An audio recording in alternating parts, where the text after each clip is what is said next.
remembered. And I'm going to do one last thing for my country.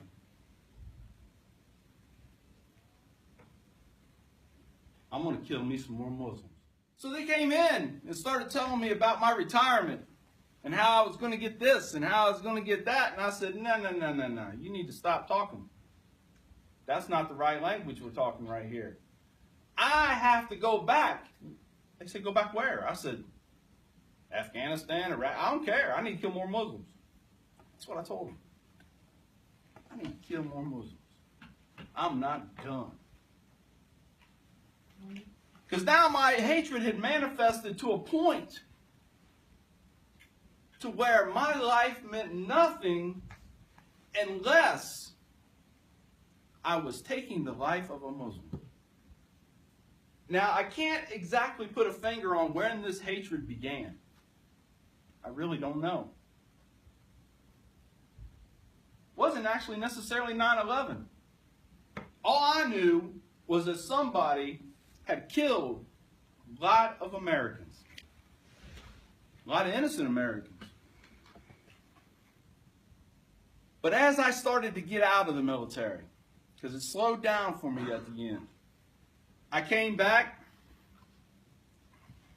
I was given this new job, public relations. Traveled all over the state of Indiana, drinking a half gallon of vodka every 2 or 3 days. So I said to myself, if this is how I'm going out,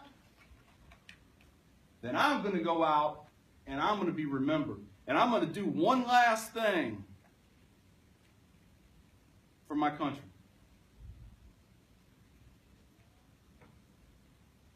I'm going to kill me some more Muslims. And I'm going to do it here in America. This hatred go, I believed there was actually another organ inside my body. You can't lose a liver, you'll die. I was afraid I was going to lose this hatred.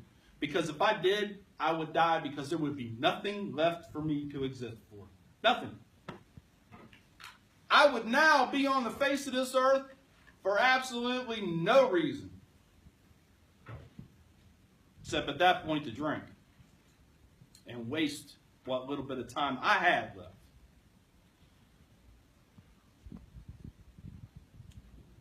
So I got the courage up. I decided, without telling anybody, to actually go to the Islamic Center on a Friday, because I knew everybody would be there on a Friday. And I knew that's when their service was. So I walk in, it was early, because I've always been one that on time is late to me. So I'm early.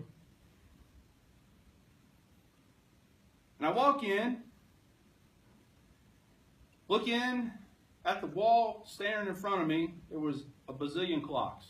I'm like, these guys have trouble telling time? What's up? All these different clocks. And I look over, real tall African-American guy. Bent over taking off his shoes. There's a little shoe room off to the left there. He looks at me and he smiles. He said, can I help you? So I want to learn about Islam. He said, okay, you got a few minutes? So I got a couple hours. He says, well, good. He said, we're getting ready to have our Juma service. It's our Friday service, our Friday prayer. I said, yeah, I know. He said, well, I'm going to give you some pamphlets. We'll go back here and sit you down on a bench. And, after the service, somebody talk to you. All right. So he hands me these pamphlets. And there are different things, different subjects, all pertaining to Islam. And I'm thinking, oh my gosh. What a bunch of propaganda this is. Islam's a religion of peace. Psh, whatever. Islam's against terrorism. Not according to Fox News. Then the service starts. And I'm looking around and all the room's packed. And all around, sitting on the floor. I started breaking out in a cold sweat going, oh man. I am in a room with nothing but Muslims. I started thinking about how they was going to see me on Al Jazeera tonight with a sword to my throat or something. Silly. Just silly thoughts, man. Because that's what I knew. Because that's what I'd been told. I hadn't yet identified what the real lies and the real truth was yet. So after the service, another African American gentleman closer to my age, sat and talked to me. Asked me if I've ever read the Quran. I'm like, nah, why would I do that? Of course, I had never told anybody what I had planned at this point. I had never told anybody that I truly hated everyone in this room. I hated everyone in this building. If I had a bomb vest on me right now, I might just go ahead and set it off. Because I didn't care to die. And then another man come in. An older man, who I found out later to be a doctor. And again, I'm sitting on a couch in another room now. And this older man comes down, he sits on the floor at my feet. And hugs my leg and cries. Not knowing that I hated him, but he cried just because he was trying to show me his love for Islam. I thought about it for a minute, and I was like, well, you know what? Maybe there's something to this. Maybe I got the wrong message. Let's investigate. Let's read.